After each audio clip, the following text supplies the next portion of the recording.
मेरा नाम रेणुका है। चारों तरफ शादी का माहौल छाया हुआ था। घर में खुशियां ही खुशियां थीं। घर को बिल्कुल दुल्हन की तरह सजाया गया था। बच्चे इधर उधर खेल रहे थे। लड़कियां मेहंदी लगवाने में बिजी थीं। आखिरकार कल सुबह बारात लेकर निकलना था। प्रज्ञा चोपड़ा जी मेहमानों से बार बार पूछ रही थी, आप लोगों ने खाना खाया या नहीं? क्योंकि कुछ दूर के मेहमान पहले से ही घर में रुके हुए थे। घर में चारों तरफ रौनक थी। एक तरफ लड़की गाना बजाकर पार्टी कर रहे थे, तो दूसरी तरफ कुछ लड़कियां फोटोज क्लिक कर रही थी। हलवाई मिठाई बना रहे थे। नौकरानी किचन में चाय बना रही थी। सर्दियों के दिन थे, रात का टाइम था। मेहमानों को चाय की तलब लग रही थी। बूढ़े बुजुर्ग मेहमान एक तरफ बैठे हुए खूब बातें कर रहे थे। अगले दिन सुशील की बारात जाने वाली थी। सुशील भी अपनी शादी के लिए बहुत ज्यादा एक्साइटेड था। उसकी शादी मुग्धा के साथ होने जा रही थी।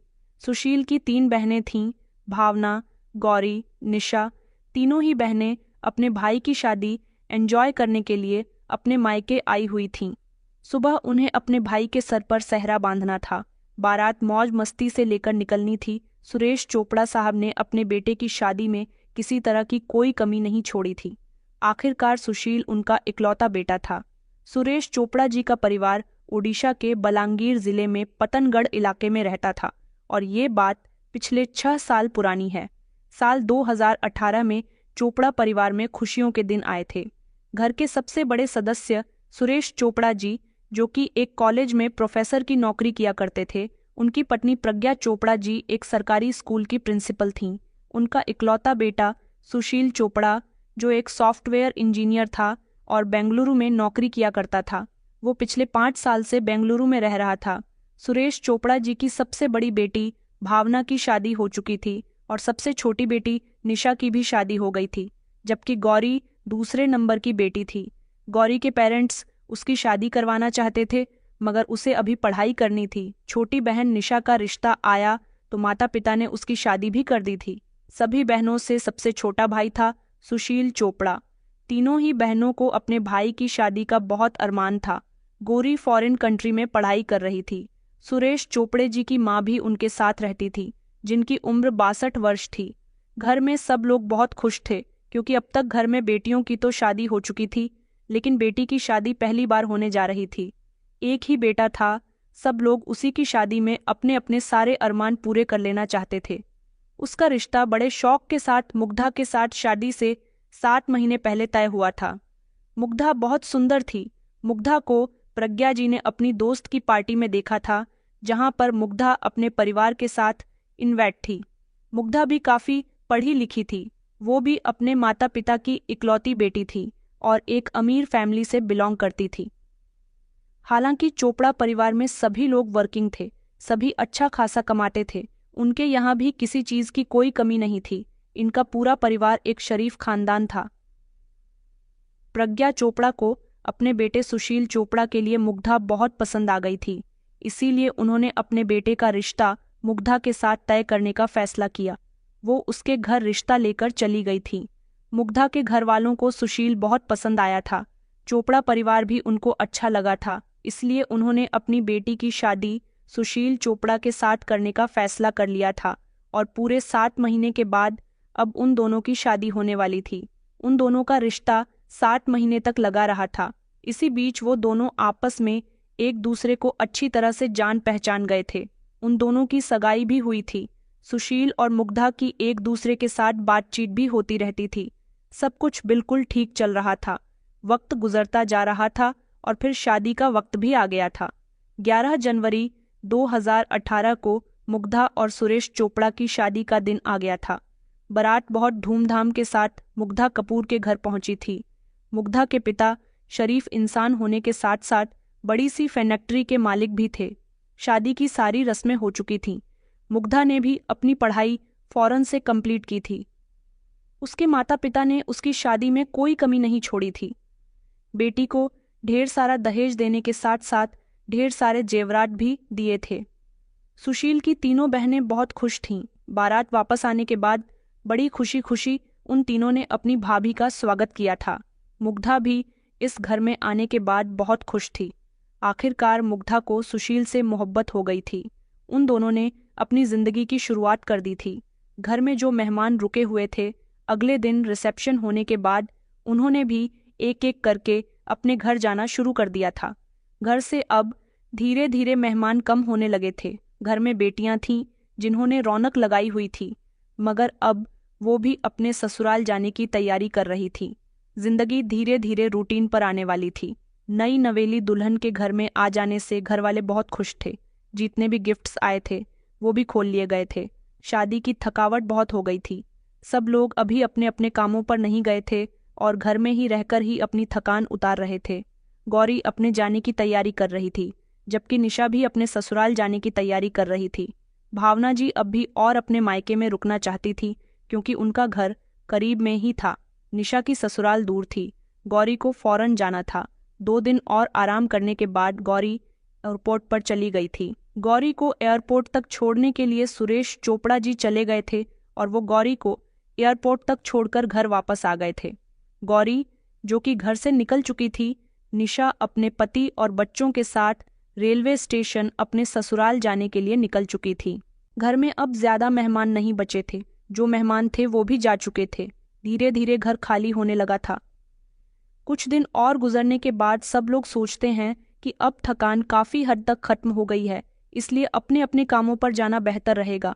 इसलिए सब लोग अगले ही दिन से अपनी अपनी ड्यूटी ज्वाइन करने का सोच लेते हैं। नई नवेली दुल्हन बीच में 1-2 बार अपने मायके होकर आ गई थी। उसके बाद अब उसे ससुराल में ही एडजस्ट करना था। दादी, जो कि बीमार रहती थी और ज्यादातर अपने कमरे में ही होती थी, कभी उन्हें कोई काम होता या किसी से कोई बातचीत करनी होती या कमरे में पड़े पड़े उनका मन नहीं लगता, तभी वो अपने कमरे से बाहर आया करती थी। अगले ही दिन से सुरेश चोपड़ा जी ने भी अपनी ड्यूटी ज्वाइन कर ली थी और प्रज्ञा चोपड़ा जी ने भी अपनी ड्यूटी ज्वाइन कर ली थी और दोनों ही घर से निकल चुके थे। अब घर में केवल 3 लोग मौजूद थे। घर पूरी तरह से खाली हो गया था। सुशील ने अभी अपनी ड्यूटी ज्वाइन नहीं की थी। उसे 10 दिन बाद बेंगलुरु के लिए निकलना था। उसने इस बार सोचा था कि वो अपनी पत्नी को भी अपने साथ ले जाएगा। कुछ दिन अपनी पत्नी के साथ बेंगलुरु में एंजॉय करेगा और फिर उसके बाद छुट्टियों के समय दोनों घर वापस आ जाएंगे और फिर उसकी पत्नी यहीं पर रहेंगी और सुशील अपना काम करने के लिए टाइम टू टाइम बेंगलुरु जाता रहेगा और वहां से आता रहेगा। वो 20 जनवरी का दिन था जब घर में सिर्फ 3 लोग मौजूद थे। नई नवेली दुल्हन मुग्धा चोपड़ा, सुशील चोपड़ा और उनकी दादी जी। उनके माता पिता अपनी अपनी ड्यूटी के लिए घर से निकल गए थे। दादी जी धूप खाने के लिए आंगन में बैठी हुई थी। मुग्ध अपने पति के लिए किचन में नाश्ता बना रही थी। उसने किचन के बाहर ही रखी हुई डाइनिंग टेबल पर अपने पति को नाश्ता सर्वे किया। इतने में ही घर की डोरबेल बजने लगी। 11 बजे के समय दोनों चौंक गए थे कि इस समय कौन आ गया है, क्योंकि ज्यादातर उनके यहाँ से मेहमान तो लगभग ही जा चुके थे और इतनी सुबह के समय तक ज्यादातर कोई नहीं आता था। सुशील उठकर खड़ा हुआ और दरवाज़ा खोलने के लिए निकल गया था। जैसे ही उसने दरवाज़ा खोला तो बाहर दरवाजे पर एक डिलीवरी बॉय खड़ा हुआ था। डिलीवरी बॉय ने सुशील को देखकर कहा कि सर, आपके लिए एक पार्सल आया है। सुशील चौंक गया था, क्योंकि उसने तो कुछ भी ऑर्डर नहीं किया था। डिलीवरी बॉय के हाथ में ब्राउन कलर का बड़ा सा बॉक्स था। उसने वो बॉक्स सुशील को दिया और सिग्नेचर करवाकर वो वहां से जाने ही लगा था, जब सुशील ने उसे आवाज देकर रोक लिया और कहा कि ये पार्सल आखिर किसने दिया है। मगर डिलीवरी बॉय ने उसे कुछ भी नहीं बताया। वो कहने लगा कि सर, इस चीज की इंफॉर्मेशन हम नहीं रखते। पार्सल आपके हाथ में आ गया है, आप खुद ही पता कर लीजिए। ये कहकर डिलीवरी बॉय वहां से अपनी बाइक पर बैठ गया था और बाइक स्टार्ट करने के बाद चला गया था। सुशील ने दरवाज़ा बंद कर दिया था और वो बॉक्स को गौर से देखते हुए घर के अंदर चलता हुआ आ रहा था।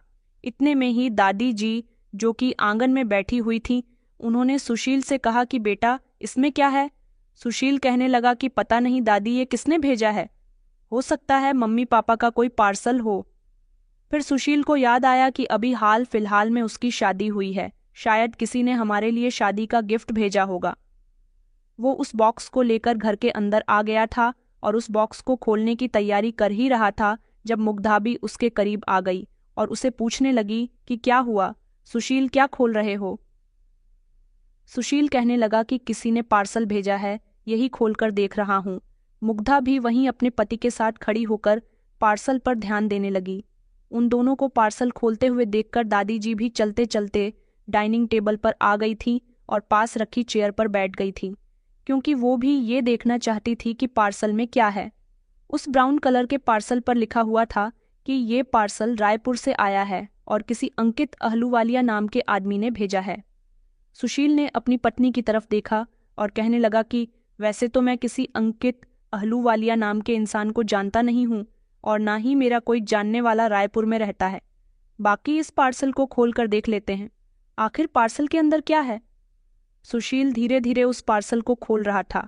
जैसे ही बॉक्स के ऊपर से पैकिंग हट गई और सुशील ने उस बॉक्स का रिबन ओपन करके बॉक्स का ढक्कन खोला, तभी वहां पर एक जोरदार धमाका हो गया था। ये धमाका इतना जोरदार था कि आसपास के लोगों के घर भी हिलकर रह गए थे। घर की खिड़कियों के कांच भी चूर चूर हो गए थे। घर में काफी हद तक नुकसान हो गया था। सुशील, सुशील की पत्नी और घर में मौजूद दादी जी, ये तीनों ही जो कि आसपास थे, ये तीनों ब्लास्ट होने के बाद बहुत दूर जाकर गिर गए थे। वो तीनों बुरी तरह से घायल हो गए थे। उन्हें बहुत जोरदार चोट लगी थी। इस खतरनाक धमाके की आवाज सुनकर पड़ोसी भी इकट्ठा हो गए थे। धीरे धीरे घर के बाहर भीड़ लगनी शुरू हो गई थी। आसपास के लोगों ने पुलिस और एम्बुलेंस को भी कॉल करके बुला लिया था। लोगों को लग रहा था कि शायद घर में सिलेंडर ब्लास्ट हुआ है, इसलिए इतना जोरदार धमाका हुआ है। लेकिन लोगों को ये नहीं पता था कि ये ब्लास्ट सिलेंडर फटने की वजह से नहीं हुआ था, बल्कि इनके घर एक पार्सल आया था। पार्सल के फटने से ये ब्लास्ट हुआ है। ये प्री प्लान बॉम्ब ब्लास्ट था। तो आखिर कौन था जिसने इस हंसते खेलते परिवार को बर्बाद करने की कोशिश की थी? कौन था जो इन लोगों को नुकसान पहुंचाना चाहता था? और कौन था जिसने इस बॉक्स के अंदर बॉम्ब भेजा? और इन लोगों की आखिर किसके साथ दुश्मनी थी जिसने इतनी बड़ी दुर्घटना को अंजाम दिया? ये दुर्घटना होने के बाद वहां पर मौजूद सारे ही लोग शॉक्ड रह गए थे और सभी जानना चाहते थे कि आखिर क्या हुआ था और क्यों हुआ था और कैसे हुआ था। उधर सुरेश जी और प्रज्ञा जी को भी फोन करके घर बुला लिया गया था कि आपके घर पर ऐसे ऐसे दुर्घटना हो गई है। वो लोग घबरा गए थे और फौरन ही अपने घर के लिए निकल गए थे। जब वो लोग अपने घर में दाखिल हुए और घर की कंडीशन उन्होंने इतनी बिगड़ी हुई देखी, तो उनके तो होश उड़ गए थे और उनकी हालत रोने वाली हो गई थी। जैसे ही एम्बुलेंस आ गई तो मुग्धा और सुशील को भी एम्बुलेंस के जरिए अस्पताल भेज दिया गया और दादी जी को भी। लेकिन दादी जी की मौके पर ही मौत हो गई थी, मगर फिर भी उन्हें अस्पताल ले जाया गया। हो सकता है कि उनमें थोड़ी सी सांसें बाकी हों, वो अपनी जिंदगी और जी सकें।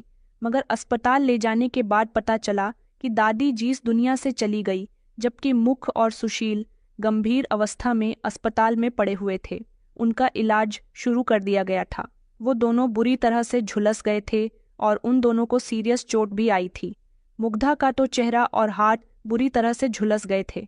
नई नवीली दुल्हन जो इस तरह के हादसे का शिकार हुई थी, उसकी तकलीफ का अंदाज़ा शायद आप यहाँ भी नहीं लगा सकते कि वो कितनी बड़ी तकलीफ से गुजरी थी। पुलिस भी वहाँ पर आ गई थी। पुलिस का आना वैसे भी बहुत ज़रूरी था, क्योंकि सुरेश चोपड़ा जी की मां का मौके पर ही देहांत हो चुका था। लेकिन मुग्धा और सुशील अभी भी जिंदा थे, इसलिए उनसे जांच पड़ताल भी करनी थी। लेकिन इलाज के दौरान सुशील की भी मौत हो गई। ये एक बहुत ही दुखदायक खबर थी कि एक नई नवेली दुल्हन इंजर्ड होने के साथ साथ विधवा भी हो चुकी थी। अब अगर कोई बचता है तो वो है सुशील की पत्नी मुग्धा। वो हालांकि बुरी तरह से जख्मी थी, लेकिन जिंदा थी। मगर उसकी हालत इतनी सीरियस थी कि वो कुछ भी बताने के लायक नहीं थी। पुलिस ने अपनी इन्वेस्टिगेशन स्टार्ट कर दी थी। पुलिस ने किचन में जाकर भी सारी जांच पड़ताल कर ली थी, जिसके जरिए उन्हें पता चला था कि यहाँ पर कोई सिलेंडर ब्लास्ट नहीं हुआ था, क्योंकि घर का सिलेंडर तो उन्हें सही सलामत मिला था। फिर पुलिस ने मजबूरन स्पेशल बॉम्ब स्क्वाड की टीम को बुला लिया था, जो सारी जांच पड़ताल करने के बाद पुलिस को बताते हैं कि इस घर में एक प्री प्लांट बॉम्ब ब्लास्ट किया गया है, क्योंकि वहां से उनको कुछ ऐसे केमिकल्स के सैंपल मिले थे जिससे साफ पता चल रहा था कि बॉम्ब ब्लास्ट हुआ है।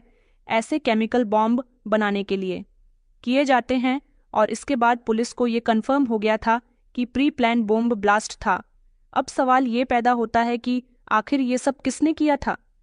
पुलिस सबसे पहले मुग्धा का बयान लेना चाहती थी, लेकिन मुग्धा ऐसी कंडीशन में नहीं थी कि इन लोगों को अपना बयान दे सकती।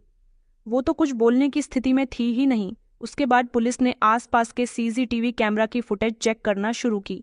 काफ़ी छानबीन करने के बाद पुलिस को पता चला था कि एक डिलीवरी बॉय पार्सल को उनके घर पर देकर गया था, इसलिए पुलिस अपना काम शुरू कर देती है। पुलिस ने डिलीवरी बॉय की तलाश करनी शुरू कर दी थी कि आखिर करियर बॉय किस करियर कंपनी का था। इस तरह इस केस को चलते चलते 1 हफ्ते का टाइम बीत गया था। जांच करने के बाद पुलिस को पता चला था कि ये करियर जिस कंपनी ने डिलीवर किया था उसका नाम स्काई किंग कंपनी था।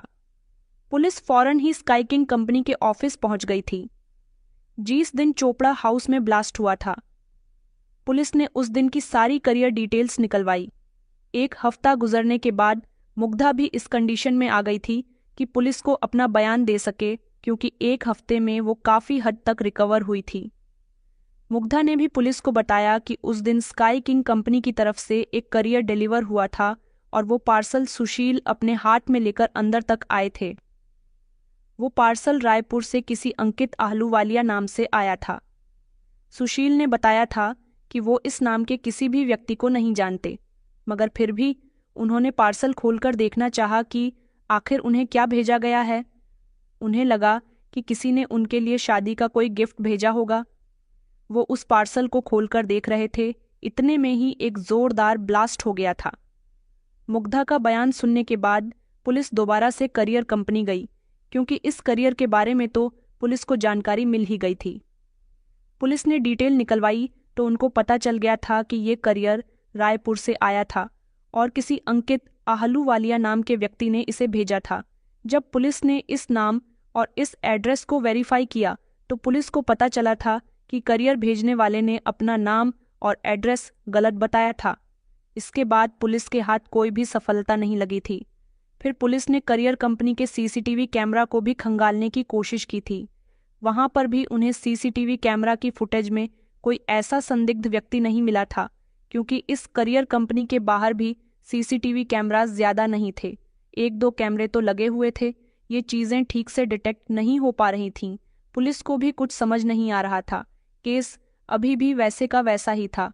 समझ नहीं आ रहा था कि ये ब्लास्ट किसने और क्यों करवाया था।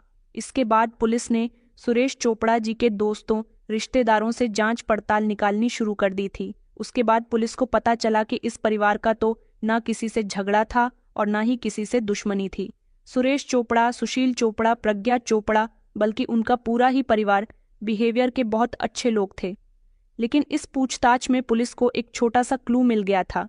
जब सुरेश चोपड़ा की मां प्रज्ञा चोपड़ा ने पुलिस को बताया था कि मैं जैसे स्कूल में प्रिंसिपल की नौकरी करती हूँ, वहां पर कुछ दिनों पहले, मतलब के 2 साल पहले, एक व्यक्ति से उनका झगड़ा हुआ था और याद में कोई और नहीं बल्कि उन्हीं के स्कूल में पढ़ाने वाला एक इंग्लिश का टीचर था जिसका नाम भार्गव सिंह था। मुग्धा चोपड़ा जी ने पुलिस को बताया था कि किसी कारण मेरा भार्गव सिंह से झगड़ा हो गया था। ये झगड़ा कोई इतना बड़ा भी नहीं था, बस मामूली सी बात पर झगड़ा हुआ था। अब इतनी सी बात पर कोई भला कैसे किसी को बॉम्ब से उड़ा सकता है। लेकिन उसके बाद भी पुलिस ने भार्गव सिंह को अपनी हिरासत में ले लिया था और उनसे पूछताछ करने में जुट गई थी। हालांकि इस पूछताछ में भी पुलिस को कुछ हासिल नहीं हुआ था, लेकिन पुलिस फिर भी इस केस को फाइनल करना चाहती थी और इस केस में किसी तरह की कोई कमी नहीं छोड़ना चाहती थी। भार्गव सिंह की mobile location, CCTV footage, school की सारी चेक की गई थी तो पता चला था कि भार्गव सिंह ना तो किसी करियर ऑफिस गए थे और ना ही उधर ही उनकी मोबाइल लोकेशन दिखाई दे रही थी। इस तरह भार्गव सिंह पुलिस के शक के दायरे से बाहर हो गए थे। पुलिस ने उनको छोड़ दिया था। इसके बाद पुलिस ने मुग्धा और सुशील के मोबाइल की लोकेशन और कॉल रिकॉर्डिंग निकलवाई थी। इस कॉल डिटेल्स में पुलिस को एक अननोन मोबाइल नंबर दिखाई दिया था। पुलिस ने इन अननोन नंबर के ऑनर की तलाश करना शुरू कर दी थी। जल्द ही पुलिस को पता चल गया था कि ये नंबर मुग्धा के कॉलेज में साथ पढ़ने वाले एक लड़के का था। उसने मुग्धा और सुशील की शादी होने से कुछ दिन पहले सुशील के नंबर पर एक कॉल की थी और सुशील से कहा था कि तुम मुग्धा से शादी मत करो। आखिर उसने ऐसा क्यों कहा? क्या वो उन दोनों को अलग करना चाहता था, इसलिए उसने बॉम्ब ब्लास्ट करवाया? क्या वही था जिससे उन दोनों की खुशियां देखी नहीं गईं। इस हिसाब से तो पुलिस का पूरा शक यही था कि यही लड़का अपराधी हो सकता है, इसलिए पुलिस ने इसके साथ पूछताछ करनी शुरू कर दी थी। लेकिन उसने पुलिस को यही बताया था कि मैं मुग्धा को कॉलेज के टाइम से ही पसंद करता था, मगर मैंने ऐसे कुछ भी नहीं किया। मैंने तो बस मुग्धा की शादी से पहले सुशील को फोन करके ये कहा था कि वो मुग्धा से शादी न करे, क्योंकि अगर सुशील मुग्धा से शादी न करता तो वो मेरी हो जाती। मेरे अंदर इतनी भी हिम्मत नहीं है कि मैं उन लोगों को बॉम्ब से ही उड़ा दूं। लेकिन फिर भी पुलिस को उस लड़के की बातों पर यकीन नहीं हो रहा था। इसके बाद पुलिस के पास और कोई क्लू भी नहीं था, इसीलिए पुलिस ने कोर्ट से परमिशन लेकर इस लड़के का पॉलीग्राफिक टेस्ट करवा लिया था। पॉलीग्राफिक टेस्ट करवाने के बाद भी पुलिस को यही पता चला था कि इस लड़के ने पुलिस को जो कुछ भी बताया है वो सब कुछ सच है। इसका मतलब साफ साफ यही था कि ये लड़का मुग्धा को पसंद तो करता था। इसने उन दोनों की शादी तुड़वाने के लिए सुशील को फोन भी किया था, लेकिन इस पूरे हत्याकांड में इसका कोई भी हाथ नहीं है। इस केस में पुलिस ने अब तक 100 से ज्यादा लोगों से जांच पड़ताल कर ली थी, लेकिन अभी तक पुलिस के हाथ कुछ भी नहीं लग रहा था। और इसी के तहत उड़ीसा सरकार फैसला करती है कि इस केस को क्राइम ब्रांच के हाथों सौंप दिया जाए, और इस तरह इस केस को क्राइम ब्रांच को ट्रांसफर कर दिया गया था। अब जैसे ही क्राइम ब्रांच की टीम इस केस को हैंडल करती है, सबसे पहले सारे सीसीटीवी फुटेज को खंगाला गया। उसके बाद फिर से उन सभी लोगों को एक एक करके जांच पड़ताल के लिए बुलाया, जिनसे पहले ही उड़ीसा पुलिस जांच पड़ताल कर चुकी थी। अब ये इंटेरोगेशन थोड़ी सी मुश्किल होने वाली थी, क्योंकि अब केस सीबीआई के पास पहुंच चुका था। पुलिस के मुकाबले सीबीआई वालों के सवाल जवाब थोड़े तीखे थे और उनके पूछताछ करने का तरीका भी सख्त था। अभी ये इन्वेस्टिगेशन चल ही रही थी कि तभी उड़ीसा पुलिस को एक लेटर मिला था। पोस्ट के जरिए उड़ीसा पुलिस थाने में एक लेटर आया था, जिसमें साफ साफ शब्दों में लिखा हुआ था कि आप आम लोगों को परेशान करना बंद कर दीजिए। इस केस में बेंगलुरु के 3 लोगों का हाथ है, जिसके साथ सुशील चोपड़ा ने करोड़ों की धोखाधड़ी की थी। आप आम लोगों को और निर्दोष लोगों को परेशान करना बंद कर दीजिए और बेंगलुरु जाकर वहां पर जांच पड़ताल कीजिए। इस केस की छानबीन आपको बेंगलुरु में ही करनी चाहिए। इस लेटर को उसी ने लिखा था जो इस केस से पुलिस का ध्यान भटकाने की कोशिश कर रहा था, लेकिन ये लेटर ही पुलिस के लिए सबसे बड़ी सफलता साबित हुआ था।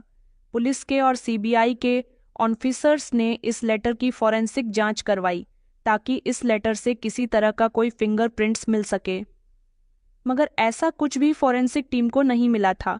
लेकिन इस लेटर को जब क्राइम ब्रांच के ऑफिसर ने चोपड़ा परिवार के मेंबर्स को दिखाया था, पहले तो उन लोगों ने इस लेटर को देखकर बताया कि उन्हें इस लेटर में कुछ भी अजीब नहीं लग रहा।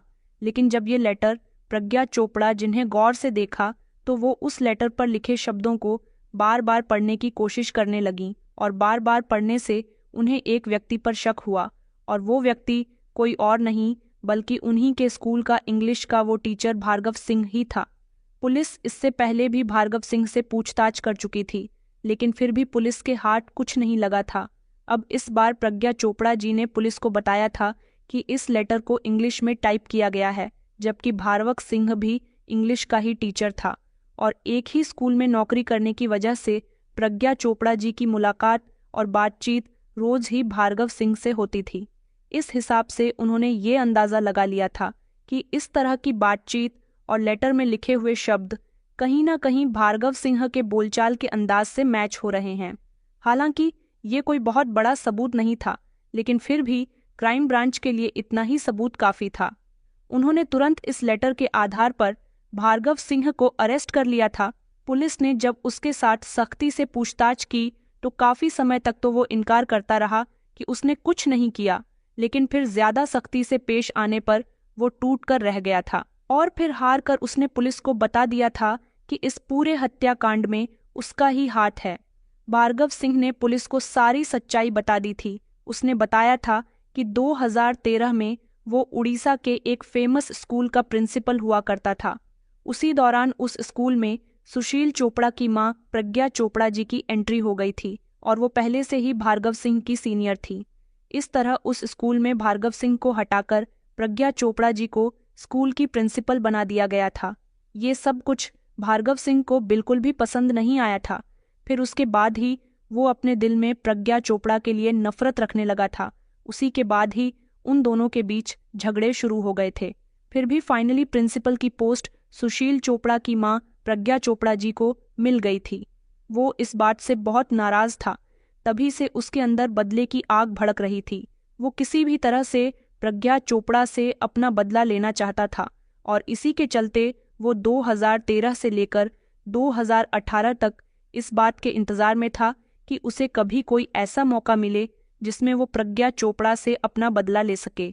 वो हमेशा अपने दिमाग में यही प्लान बनाता रहता था कि किस तरह से वो प्रज्ञा चोपड़ा और उसके परिवार को नुकसान पहुंचाए, क्योंकि वो ये बात बहुत अच्छे से जानता था कि प्रज्ञा चोपड़ा के परिवार में बहुत मेल मोहब्बत है।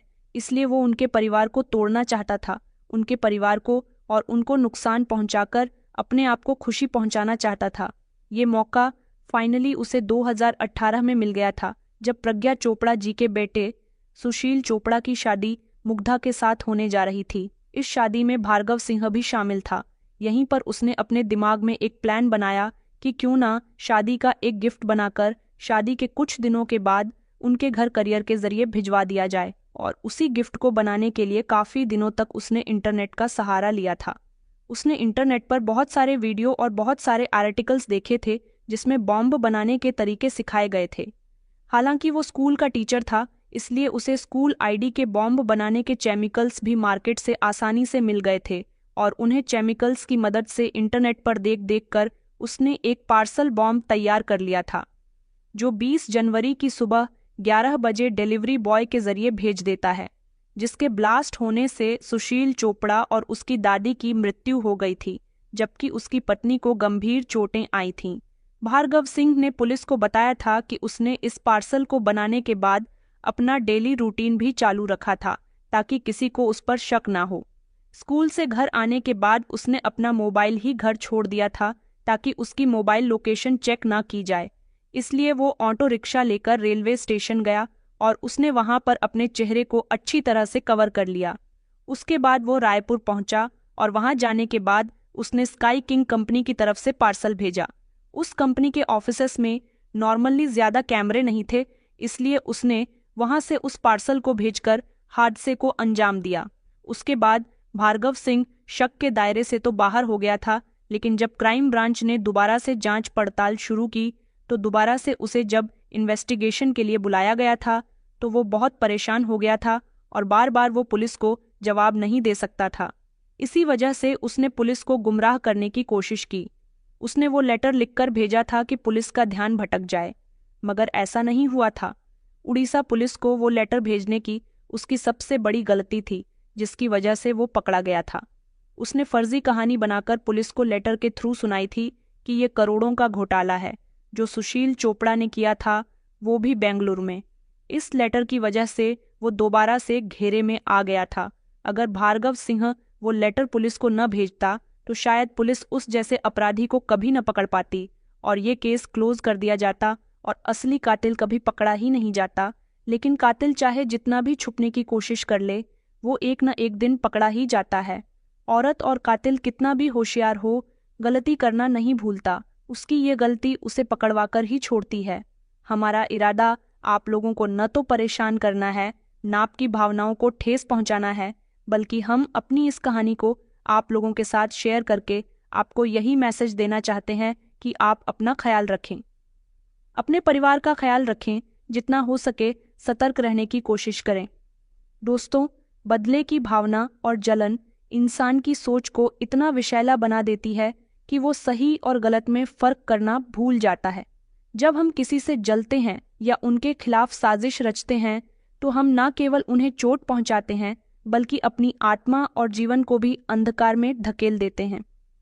ये कहानी हमें सिखाती है कि जलन और धुएं से किसी का भला नहीं होता, बल्कि ये हमारे जीवन में विनाश और पश्चाताप लेकर आता है।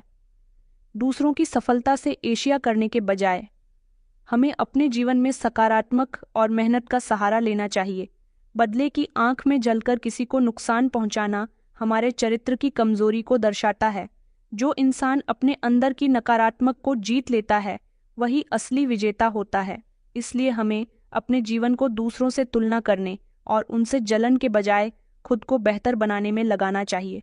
दूसरों की खुशी और सफलता को स्वीकार करना और उनसे प्रेरणा लेना ही सच्चा साहस और इंसानियत है।